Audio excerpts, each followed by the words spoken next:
Welcome to Breakthrough Success.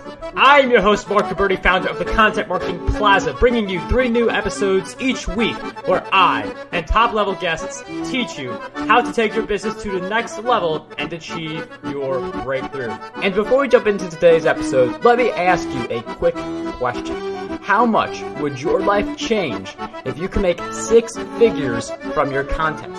Imagine being able to quit your 9-to-5 job, do what you love for a living, and spend more time with your family. That's what we help our students do at the Content Marketing Plaza, an 8-week program that will help you build your way to 6 figures via your content.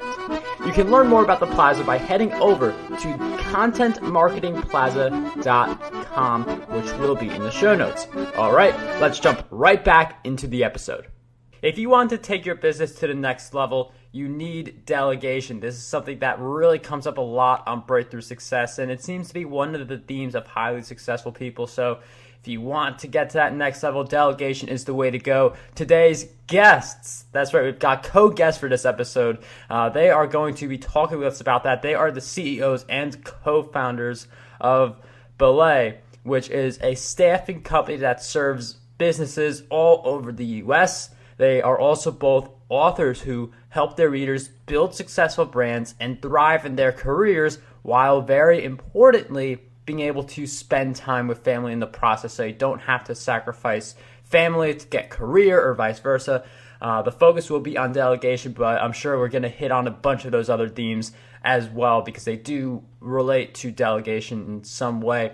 But regardless, today's guests for episode 323 of the Breakthrough Success podcast are none other than Bryan and Shannon Miles. Bryan and Shannon, it is such a pleasure to have both of you on Breakthrough Success. Thank you. We're excited to be here. We appreciate the opportunity, Mark. I feel like I need to cheer after that intro. That was energizing. Well, hopefully by the end of this episode, we give the listeners something to cheer about. I know we've got a lot of knowledge between the 3 of us to create that experience for the listeners. So I'm really looking forward to diving in on the delegation. Before we do that, though, can you talk a little bit about Ballet and the backstory about how that got started? Yeah, so as you mentioned, Belay is a staffing company because it can be really hard sometimes for organizations that are growing to find great resources. So we come in to provide professional virtual assistants, bookkeepers, and website specialists so that the leaders can get back to doing what they do best and what they love. So we love working with people who are growing organizations in that way. But Bryan and I started the company in 2010. We were both working for separate organizations and always wanted something of our own. So we had this concept of providing virtual assistants domestically, which had been done internationally for a while, but not a real front runner leader in the domestic space. So that's really kind of where we got started, and that remains, one of our core offerings today. There's just such a need for amazing assistants that the business just continues to grow in that regard. I mean, I definitely agree with that. There's such a very important need for having the right assistant, because one of the fears of delegating is that you hire the wrong person and then things aren't the way they were beforehand. Things are a little worse. Maybe something gets deleted or something like that. Or you got to micromanage, and then at that point you might as well not do the delegation. So how can we go about delegation and finding that right person? Well, I think it starts, Mark, with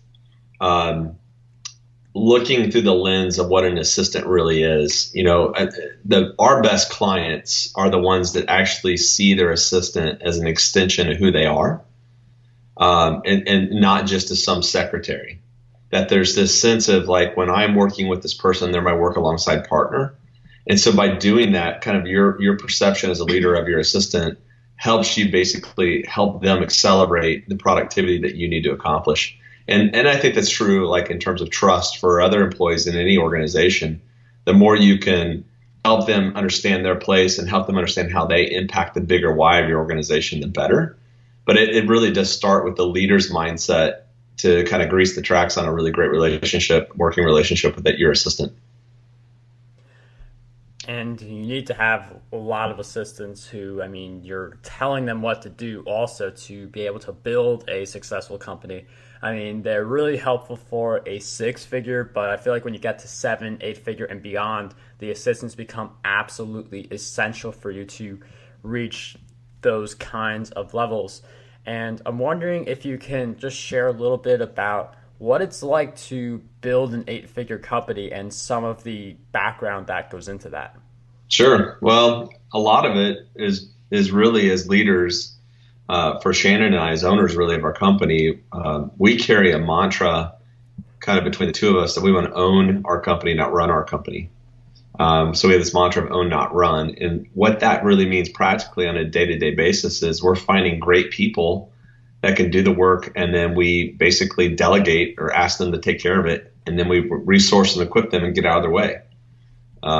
That's been part of scaling our business from a very small company to where it is today, working with thousands of customers. It's just it's an iterative process of giving more of yourself away and keeping only the stuff that only you can do as a leader. And there's a lot of great people out there that actually want to take stuff off your plate, and in most cases, they're actually probably better at it than you are. And I mean, the more people you hire, like if you're listening to this right now and you have never delegated, you're thinking, how can anyone do my job better than I can? When you hire people, you figure out very quickly, like, oh wow, like there are a lot of people who can do some of the parts of my work better than I can. And I mean, that's definitely what happens when you do find the right people. And I mean, with the delegation, I mean, it opens up more time. I mean, I like that idea of owning but not running. I feel like this hits on the self-care theme because that extra time definitely gives you the ability to do extra things. But I'm wondering if we could go a little deeper into that self-care aspect. I know this is something that Shannon specializes in. She also has a book called The Third Option. So I'm wondering if you could talk about how we can practice self-care as we continue to grow our businesses. You know, a lot of it is a mindset of realizing you can have it all. You just have to define what all is, but you can't necessarily do it all. And so, you know, for Bryan and I, at the very beginning of our business, we started out with a 5-hour-a-week assistant because we knew that in order to grow and scale the company, it couldn't just rest on our 2 shoulders. And so having that mindset of, you know, really knowing where you should value your time, you know, what your time is worth and where it's best spent, it's probably not on those low payoff activities. So I know when we talk about self-care, it's usually in the sense of like, go take a bath or, you know, have dinner with friends or take a walk outside. And those are all amazing things and really practical self-care tips. But I also think there's an element of really looking at your time and seeing what the value is and where your time is best spent. I think that's an important part of self-care as well. And it's really, I mean, self-care has so many different areas, but it boils down to how you want to spend your time. And it's interesting you mentioned that you started with a 5-hour-a-week assistant. I mean, some people, they think I got to keep expenses really tight. I have to do a lot of the work myself to prove the concept, demonstrate that I'm all in on this. So I'm wondering if you two can share that experience with hiring that first person, and just for people also who are listening who think that this is an unnecessary expense, essentially tell them why they should do the delegation now. Well, I think when we first got started, we knew that we wanted to create something of meaning, and the truth is nothing really great. It takes more than one person to do that. And for us, we knew that we were onto something, but all we could do was afford an incremental assistant, not a full-time assistant. So we just slowly started and built that out. And, you know, today that assistant is actually now the COO of our company. You know, so we've grown significantly since those early days, but it was the emphasis was on how do we stay focused on what only we can do. And over time, as your organization grows, you get to a place where you say, hey, we need to move to be more specialist in our roles versus general practitioners. Our team needs to stop wearing so many hats and really get focused in on the role. And when we did that about 3 years into our company, we hit an inflection point. We grew rapidly because everybody was really in a seat that they could stay focused in. But in the early days, assistants help you do that. They help you stay focused on the higher payoff activities that you should be doing as a leader versus those lower payoff activities. The notion that it's an unnecessary expense or it's a luxury is said by those who've never actually worked with a really great assistant. And I don't know if you find this in your communities, Mark, but like what we've seen is it's very rare that somebody who has the vision to start a company or create content or, they're big picture thinkers. And so the actual details of what it takes to get the job done isn't often their gifting and often not where their time should be spent. And so it's very rare when you find one person who can do all the things, have the idea, set the vision, and execute on every element of it. And so I think it's just a matter of really knowing yourself and where your time is best spent and where you're getting energy out of the work that you're doing and providing the most value. And I mean, a lot of really interesting points. It's definitely not a luxury, as Bryan mentioned. And I mean, we have to also get clear on what parts of the process do we delegate and who gets each of those parts, because you don't want to hand off everything you do to one assistant, because then that's a lot of different things that assistant has to do. Not everything may get covered. And I mean, we hit on the expense. It's definitely an investment in your business, and it's definitely a worthwhile investment. And with that in mind, I'm wondering, what do you believe holds most people back from being really successful with delegating and being able to scale it up? I think the biggest fallacy we see is that people don't start with really clear expectations. They do kind of what you mentioned, like just give everything over or way too much all at once without a very clear set of expectations about what it looks like and what winning looks like. And then I think when they hit the first bump at the road, they're like, oh, I guess this isn't for me. When the reality is any new employee, whether you're in an office together, they're full or part-time, like you're going to go through iterations of giving over things and teaching and training and mistakes made and corrections. And you kind of got to view it through the long view, so that when that first bump in the road hits, you're able to overcome it instead of just throwing the whole thing out. I also think that leaders that are wanting to delegate and have a lasting working relationship that really works with a virtual assistant or an assistant on site, even, it's giving them, delegating to them the why more than you do the what and the how and the when, because the why is the end result. This is what's expected when we delegate. This is what the result is. And when you withhold the why, but you tell them the what, when, and how, they always need you around to fill in the blank.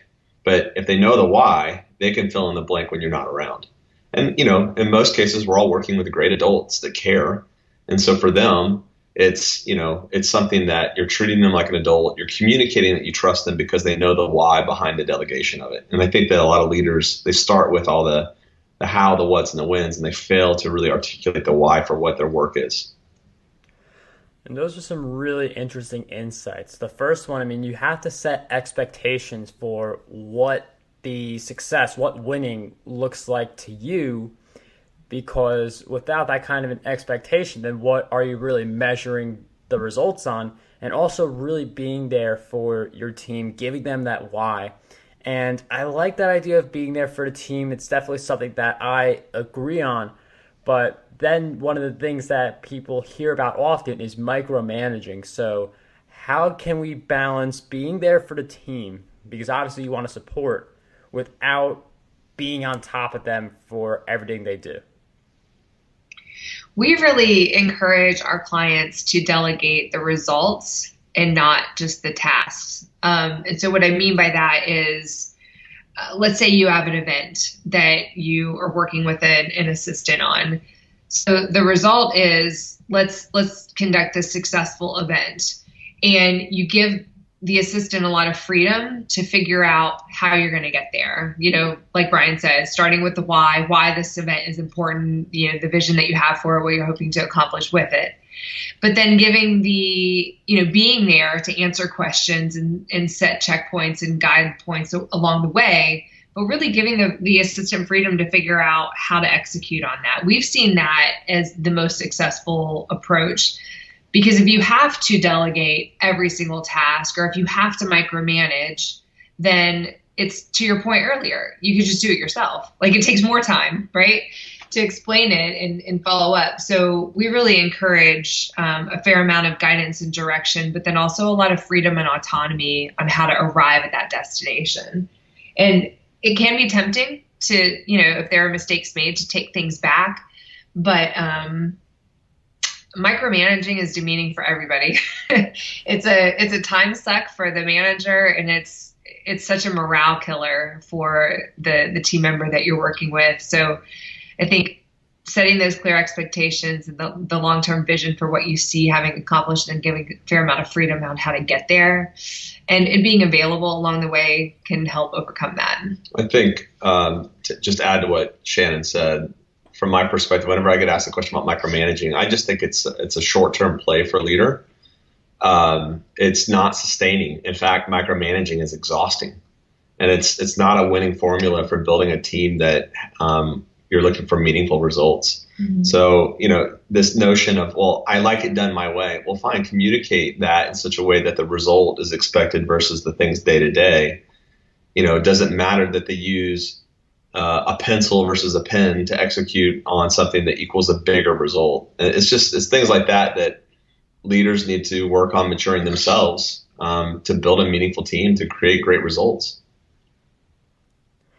And it's interesting that you mentioned, I really like the insight from Shannon, how micromanaging, it's not just something demeaning to the assistant, but it's also demeaning towards yourself. You could be doing the work, you're watching someone else do it. It takes a lot of time. So micromanaging, it's definitely something that we shouldn't be doing, but it's not just something that lowers the assistant's morale, something that could also lower our morale and obviously take a lot more time than necessary.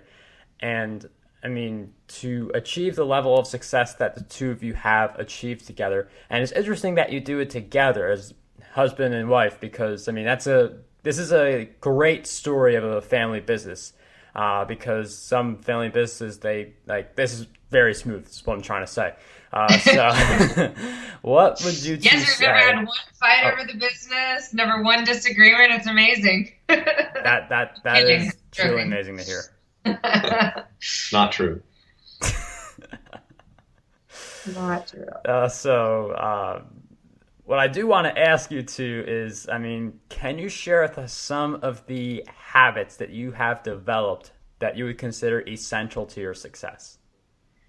Well, yeah, on a working with your spouse, there's a few habits we've created in that regard. The first is that we have weekly meetings that are standing. We've got a lot of moving parts to our life and to our businesses, and it's important that we stay synced up on our leadership, our calendars, what's important to us. And so for the longest time, we've had standing meetings as a couple and also as co-CEOs for Ballet. We definitely see that as a habit. We also make sure that we're taking care of ourselves and our bodies. So we're pretty consistent in terms of our health. And we also make it a habit as a couple to make sure that we've got date nights planned and things like that are important, to have a meaningful connection relationship-wise outside the context of a business.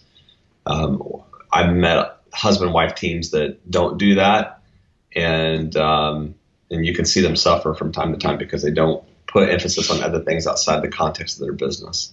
When we started the company, we'd been married, 13 years? So we had, a history of working together through, parents dying, moves, having children. Our kids were 2 and 5 at the time. And we just have such a great deal of respect for each other that we knew that no matter what happened in the business, we were going to be okay as a couple, that we weren't going to completely lose ourselves, our relationship, and our family in the business. And so I think starting with that foundation, it's helped us navigate points along the way where we haven't seen eye to eye, or we're very different personalities, so we would approach situations differently, but not assuming that one person's right and the other person's wrong, because there's no playbook for business, right? Right. So just really having that mutual respect as a foundation, and then when we hit, challenges along the way, always going back to that so that you can work through it from the same side of the table, looking at the problem together. Wow. I mean, those are really deep insights. I mean, obviously with any husband and wife, like, they go through a lot together. And I'm sure like it doesn't take too long to see that or recognize that. But it's interesting how, I mean, you two make room for the personal side and you don't let the business like take over the dynamic of the relationship. I'm wondering how you're able to split those two things, because I feel like it's tempting, like especially when a business is in its startup stage. How do you find that time where it's personal and not just all business? Yeah, I won't lie. That was a really intense season. I don't think we mentioned this, but not only did we quit our jobs at the same time to start the company, but we cashed in our 401ks and took a 50% pay cut. So we were all in on this thing, and it was stressful when we got started. I mean, we had a lot of eggs in this basket. And so the conversations that we had in those early days about the business were exciting and, new challenges, and we were enthusiastic and green, but it was very, very stressful. And there would be moments where we'd have to just give each other space and say, I can't talk about the company right now. Like, I just want to sit down and watch TV, like, don't ask about the financials right now. And that needed to be okay. Certainly 8 years in, our conversations are much different, and we don't have that same level of anxiety or intensity. But we talk about the business all the time. We love it. It's an important part of who we are and what we've done. We talk with our kids about it. But I think it's also, on the other side, recognizing when that other person needs space to say, I just have to turn my brain off for a while. Like, can we talk about this tomorrow? I also think that our target as a couple is not our business. I mean, it's part of it, but, also being a great parent is important to us. Also, having a great marriage, because we believe that's the best gift we can give our kids, is part of our target. And really, our target is a vision that's 20, 25 years out as a couple that includes a business as a portion of that. So the aim for us as a couple isn't, a really great successful business. The aim is, here's what our marriage looks like. Here's what our relationship looks like 20, 25 years from now. And so when you take the long view on what's important to you, the other things kind of sort themselves out when you work together as a team. Wow, that's certainly inspiring. I mean, like, you two have really great chemistry just listening to you in this episode. And you two do a lot of different other things. I mean, it's not just Ballet. I mean, Bryan and Shannon, they both have their own books. Virtual Culture, that's Bryan's book, and The Third Option being Shannon's book, which will both be in the show notes. I'm wondering if you two can also recommend each one book that you believe will have a positive impact on us. Well, I'll go first. I tell this book to anybody that's starting a company or is a founder to an organization. A really great read for you is called The Founder's Mentality. Because what happens is, as a founder, as your business continues to grow and you bring in people to kind of oversee your business or run your business and so forth, you get this weird feeling like, is the business still representative of what my heart was when we created this company? And The Founder's Mentality just nails that book. And it also helps those that maybe are not the founder really understand the heart of a founder and what's important to them. So anybody who's a founder, I highly, highly recommend that read called Founder's Mentality. And then for me, can I do two? I'm going to be indulgent for a second. So sure. The first for me is Gifts of Imperfection by Brené Brown. That was pivotal in my ability to grow the business beyond myself and feel like I'm enough and need to not limit the potential here. So that was transformational. And then the second and much more practical is The Advantage by Pat Lencioni. We use a lot of those principles at Belay that have helped us scale. Bryan and Shannon, thank you both for sharing those book recommendations. Those will be in the show notes, markberry.com/E323. You can also see a bunch of book recommendations that I've made in the past, that past guests on the show have made. You could go over to amazon.com/shop/markberry. That link will also be in the show notes of this episode. And before we wrap up this episode, Bryan and Shannon, I've asked you both a bunch of questions throughout our time together, but what do you two each believe is one question that we need to be asking ourselves more often? Are the stories that we're telling ourselves true? I work with a lot of leaders that they create self-doubt in themselves because they're holding on to a story that's actually crap. It's actually not true. And it's important that we take a moment in our lives to listen to the stories we're telling ourselves and really validate what's true and what's not. In most cases, the stories you're telling yourself are not true. And when you realize that, you kind of break through that, there's freedom on the other side of that, and there's a lot of opportunity, too, that comes with that. That's a good one. I think mine would be why not? I think we ask ourselves why a lot, like, why should we do this? Why shouldn't we? Just why not? Just experiment more, play more. Try new things. That would be my suggestion. Bryan and Shannon, thank you so much for sharing those great questions and all of your great insights throughout our times, guys. If you guys want to learn more about Bryan and Shannon, you want to see what they're all about, go over to Ballet, which will be in the show notes. Their books also, The Virtual Culture and The Third Option, those are in the show notes as well. Are there any other places we can go to learn more about you as well? We're pretty active on social, specifically on Instagram.